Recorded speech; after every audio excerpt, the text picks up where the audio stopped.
convosco, continuando com a disciplina História da Igreja. Vamos para o Império Cristão, dando continuidade ao capítulo 4 do nosso estudo, Império Cristão. Biografia de Constantino. Constantino I, ano 272 a 337. Foi o primeiro imperador cristão de Roma e iniciou a construção de Constantinopla sobre a antiga cidade de Bizâncio e em 330 inaugurou a nova capital do império. Constantino I, ou Constantino o Grande, cujo nome completo era Flávio Valério Aurélio Constantino, nasceu em Naissos, mais tarde em Nice, no dia 26 de fevereiro de 272.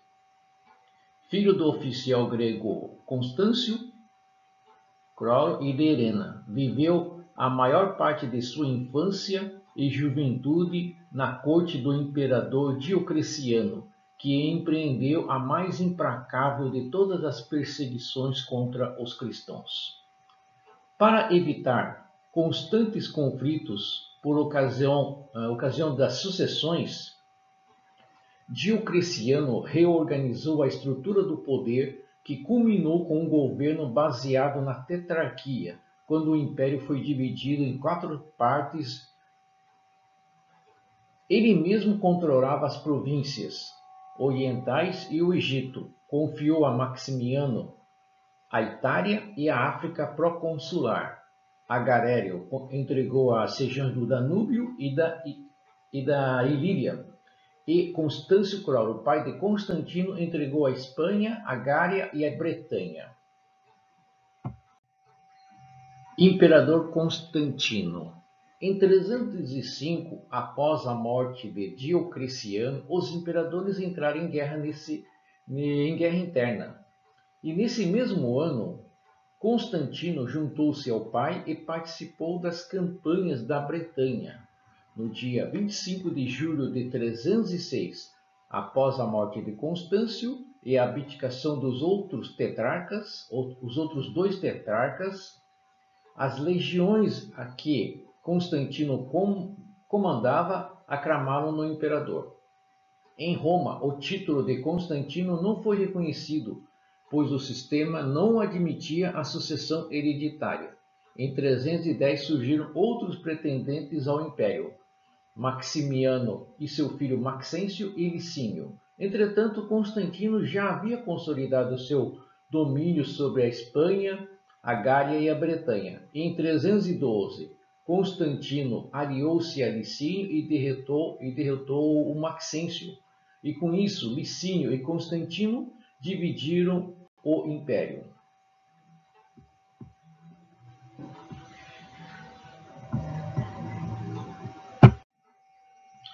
Adoção do cristianismo no Império Romano. Até sua vitória sobre Maxêncio, Constantino era um imperador pagão, mas em 312, induzido por uma visão sobrenatural de uma luz flamejante, encimada pelas palavras "In hoc signo vinci", sob o signo vencerás. Então, Constantino trocou a águia do escudo dos seus soldados por um monograma cristão. Em 313, Constantino reconheceu oficialmente o cristianismo como religião pelo Edito de Milão, e no mesmo ano promulgou uma lei que protegia os sacerdotes cristãos contra os hereges, contra as injúrias dos hereges. Ainda em 313, construiu o Arco de Constantino em Roma, próximo ao Coliseu, para comemorar a vitória na Batalha de Ponte Milvia. Chefe único do Império Romano. Até 324, Constantino e Licínio conseguiram superar as divergências entre eles, estabelecendo um sistema de revezamento como cônsules, juntamente com os filhos, mas motivados pelas perseguições de Licínio contra os cristãos, declarou-se guerra entre os antigos aliados, que logo foi vencida por Constantino, que se tornou o primeiro chefe único do Império Romano desde 285.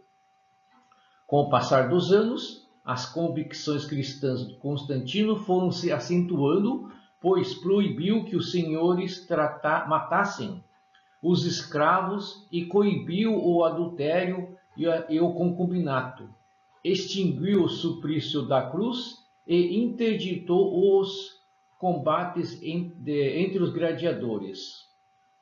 Embora exortasse seus súditos à conversão, ele mesmo só recebeu o batismo pouco antes de morrer. E no ano de 326, sentindo que Roma se tornara imprópria para continuar como sede do vasto Império Romano, Constantino deu início à construção de Constantinopla, sobre a antiga Bizâncio, posteriormente hoje chamada Istambul pelos turcos, e inaugurou a nova capital em 11 de maio de 330. Fim das perseguições contra os cristãos. Constantino, o primeiro imperador, deu liberdade de culto e legalizou a situação dos cristãos, mudando decisivamente a história de Roma. Um ano após a Batalha da Ponte Milvio, no ano de 312, na qual, segundo a tradição cristã, a intervenção de Deus concedeu a vitória a Constantino e o seu companheiro no Oriente Licínio, onde promulgaram o Edito de Milão. A religião cristã deixava assim de ser perseguida, o que se traduziu numa rápida expansão que afetou todas as camadas da sociedade romana. O império começou a tornar-se cristão, embora não sem conflitos, tanto entre os adeptos dessa religião e os que se apegavam aos cultos pagãos, como entre as diferentes correntes cristãs que se confrontavam em questões doutrinárias. Constantino contribuiu para essa expansão, concedendo privilégios à Igreja, construindo templos e convocando o Concílio de Nicéia, a primeira tentativa de estabelecer uma doutrina unificada. Tudo isto levou os historiadores desta confissão, como Eusébio de Cesareia e Lactâncio, a considerarem-se o primeiro imperador cristão, apesar de Constantino apenas ter sido batizado no final da vida. A Igreja Ortodoxa considera-se o 13º apóstolo e canonizou-o. Na imagem, Constantino é batizado pelo Papa Silvestre, Oratório de São Silvestre, em Roma.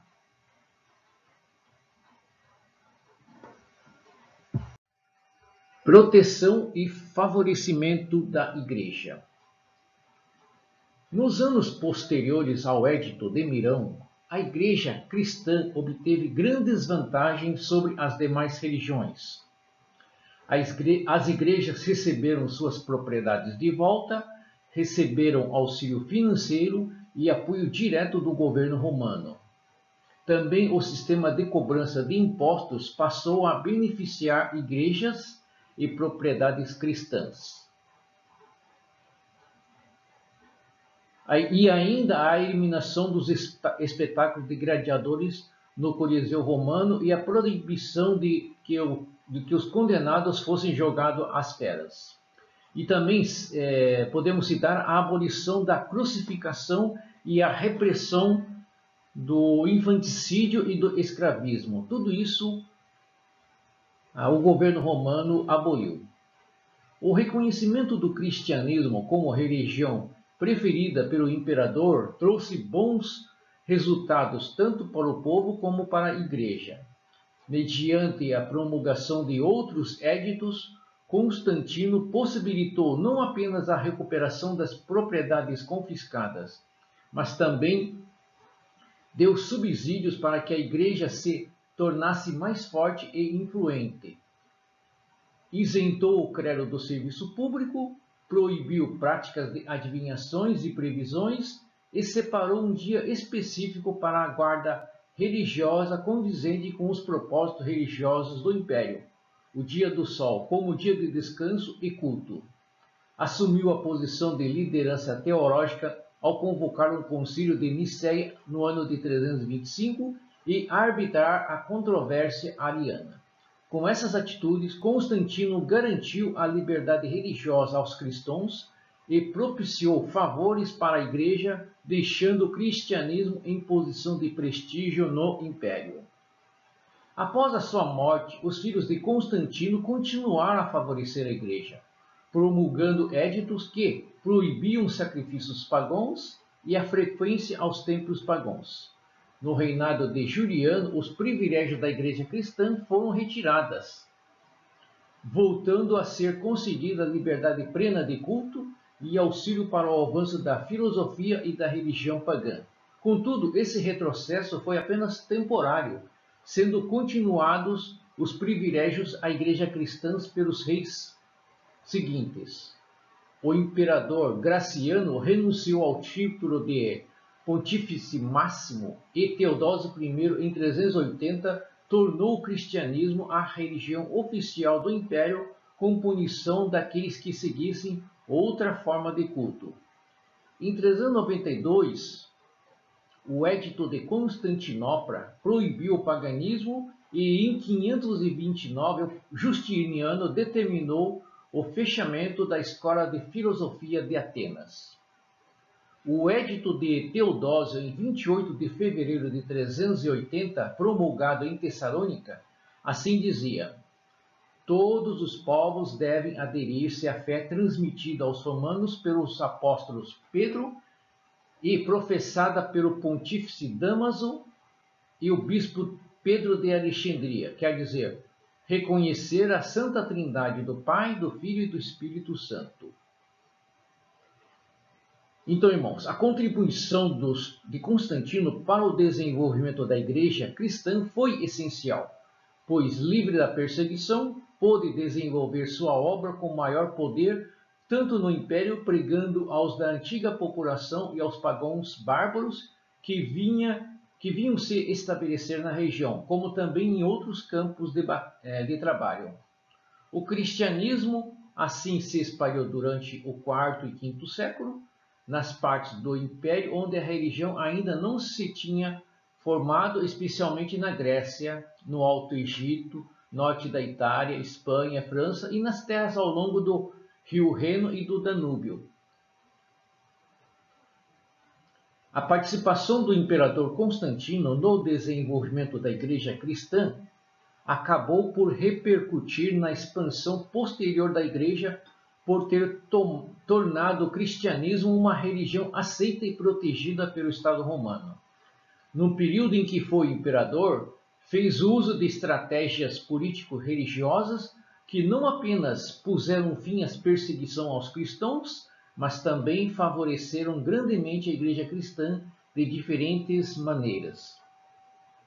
Entre as suas contribuições ao cristianismo estão o favorecimento do cristianismo por meio de Edito de Milão, que propiciou liberdade religiosa em todo o Império, facilitando desse modo aos cristãos que viveram sua fé livremente e terem direitos civis igualados aos do povo romano, e a convocação do Concílio de Nicéia, no qual participou de forma ativa na condução de discussões teológicas acerca da natureza de Cristo. No Concílio de Nicéia, o domingo foi reafirmado como dia de descanso cristão, conforme já havia concebido no Edito de Constantino. Ao analisar a história do cristianismo sob a influência de Constantino, percebe-se que este proporcionou mudanças positivas e negativas à Igreja, que repercutiram após a sua morte. Conclui-se assim que o imperador Constantino contribuiu favoravelmente ao cristianismo ao pôr fim às perseguições aos cristãos e afirmar o cristianismo como religião legalizada, dando condições para a sua expansão pelo mundo. Por outro lado, contribuiu negativamente ao interferir em assuntos religiosos, e propiciar um caminho para a apostasia da fé cristã.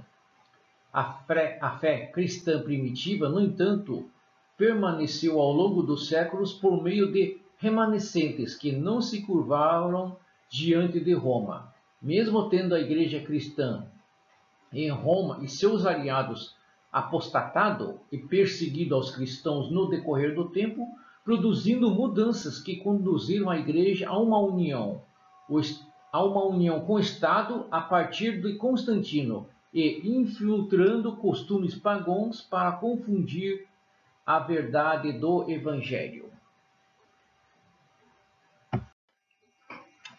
A Igreja e os povos germânicos.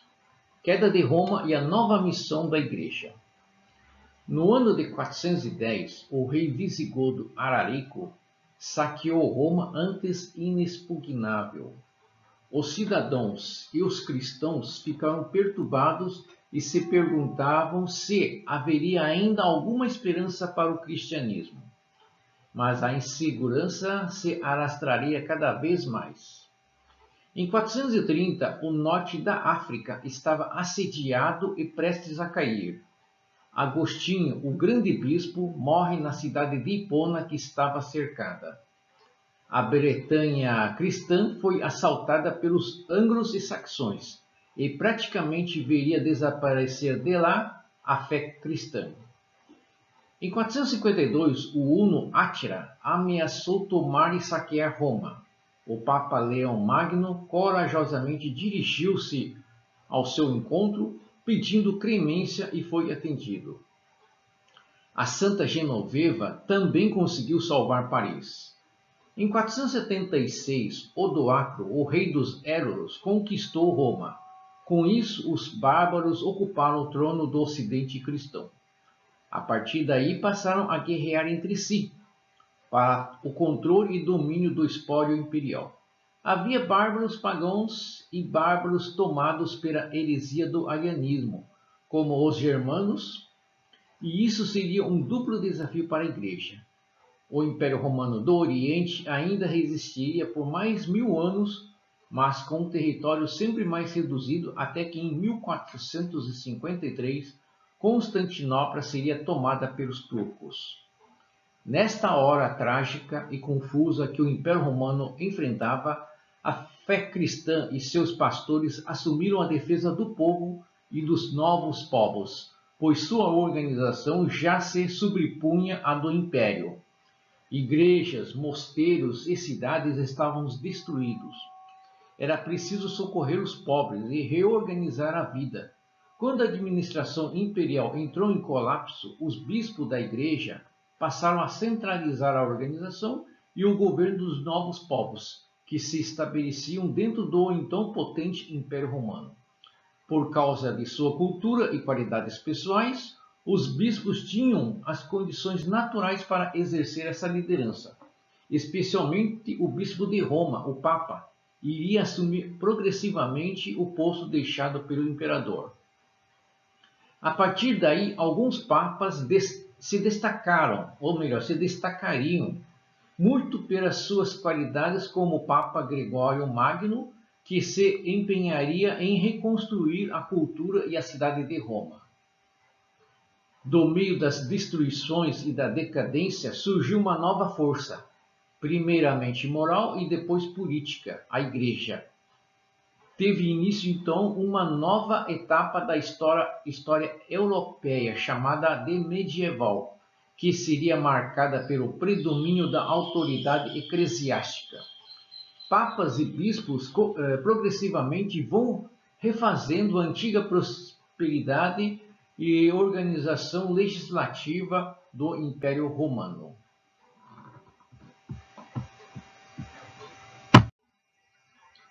A cristianização dos povos germânicos. Os povos germânicos constituem um conjunto de tribos unidas pela língua e costumes comuns, que no decorrer do século V conquistam grande parte da Europa Central. Grande parte das informações que dispomos acerca deste povo são de origem romana, pelos comentários de Júlio César e Germânia de Cornélio Tácito. Os povos germânicos e romanos vão enfrentar-se no século V, resultando deste encontro a mudança do capital do Império Romano de Roma para Constantinopla e a ocupação por parte dos germanos de quase toda a Europa Central, assumindo o poder na parte ocidental do Império Romano. Desta forma, os povos germânicos sofrem grande influência da cultura greco-latina, bem como da ideologia cristã. Desde a conversão do Império Romano ao cristianismo, o bispo representante de Pedro e Paulo, o senhor máximo da hierarquia cristã, habita em Roma, junto do imperador, onde se vão construindo e instituindo as fundações da igreja. Quando a corte e o imperador parte para Constantinopla, o bispo permanece em Roma, sendo a autoridade religiosa em toda a Europa Central e Ocidental e iniciando o processo de criação do papado.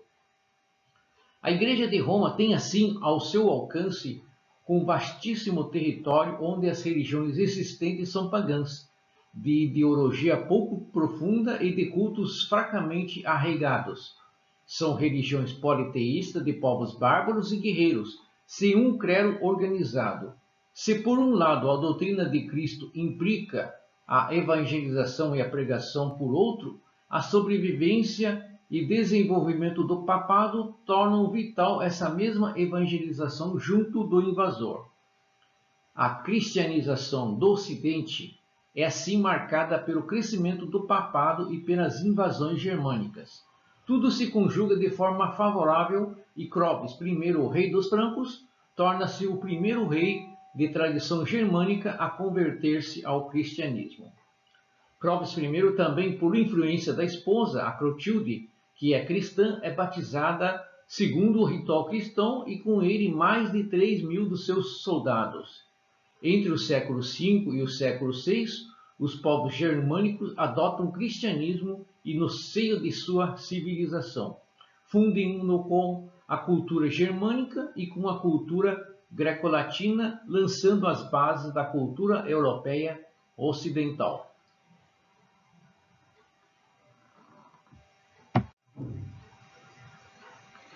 Em 507, Clovis vai inclusivamente entrar em guerra contra os visigodos arianos, com quem combate defendendo os valores da ortodoxia cristã. A influência de Constantinopla sobre o Império Romano no Ocidente vai decaindo até quase não existir, e em 800 é criado um novo império na Europa, o Sacro Império Romano Germânico, sob o comando de Carlos Magno, rei dos francos e senhor do cristianismo. Carlos Magno foi no dia de Natal desse ano de 800 coroado imperador em Roma pelo Papa Leão III, constituindo-se aqui a primeira associação clara entre a Igreja e o Estado, entre a religião e a política, entre o poder espiritual e o poder temporal. E essa associação manter-se-á durante séculos, permitindo aos papas a expansão quase global do cristianismo e aos reis a justificação total do seu poder e das suas ações. Contudo, muitos conflitos se geram na tentativa de delimitar as competências e jurisdições dos dois poderes. Na verdade, os problemas nascem logo nos primeiros reinados da dinastia carolíngia, em torno das questões de unificação ou divisão do império. O latim torna-se a língua oficial, litúrgica, literária e institucional em todo o império, havendo povos que inclusivamente substituem integralmente as suas línguas nacionais pelo latim. Durante o processo de cristianização, é o que acontece com os francos e os povos ibéricos. O papado de Roma, ao longo dos tempos, expandindo a sua religião, instituindo uma hierarquia cada vez mais organizada e complexa, assumindo o controle da educação e ganhando ascendente político junto aos estados cristianizados. A cristianização dos povos germânicos e da Europa Ocidental foi um processo longo, mas seguro que, ao contrário do que acontece no Oriente, não encontra grandes resistências. e marca o início de uma nova fase em que surgem novas formas de organização política, tal como o feudalismo, e religiosa, lançando as bases da civilização ocidental. E com isso, irmãos, terminamos essa parte do Império Cristão. Veremos no próximo capítulo. Deus os abençoe.